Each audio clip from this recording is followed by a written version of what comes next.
বর্তমান বিশ্বের শ্রেষ্ঠ হাদিস বিশারদ আল্লামা নাসিরউদ্দিন আলবানী রাহমাতুল্লাহ আলাইহি। আসমান মাপার জন্য যে মিটারের প্রয়োজন, ওই মিটার আমার হাতে নেই। আমি আসমান কিভাবে মাপবো? আল্লামা আলবানী রাহমাহুল্লাহকে মেপে একটা সিদ্ধান্তে আসা, এটা আমার মতো চুনোপুটির কাজ না, আমি বলতে পারবো না। My passion was to meet the top scholars of the world, the three top scholars at that time, Sheikh bin Baz, Sheikh Nasruddin Albani and Sheikh Uthaymeen. 2 নম্বরে সারা পৃথিবীর বিশিষ্ট আলেম হচ্ছেন মুহাদ্দিস, বর্তমান যুগের অদ্বিতীয় মুহাদ্দিস আল্লামা ইমাম মুহাম্মদ নাসিরউদ্দিন আল আলবানী 2 নম্বর। কিছু আলেম তাকে দেখতে পায় না। সুবহানাল্লাহি ওয়া বিহামদিহি।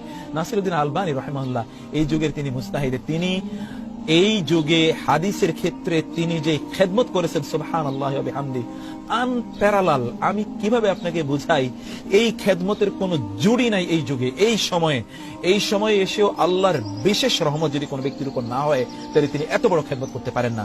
ইমাম বুখারী মুসলিম রাহিমাহুল্লাহ তারা সেই সময় যে কাজগুলো করে গিয়েছেন, এত বিশাল বড় টাইপের একটা কাজ আঞ্জাম দিয়েছেন।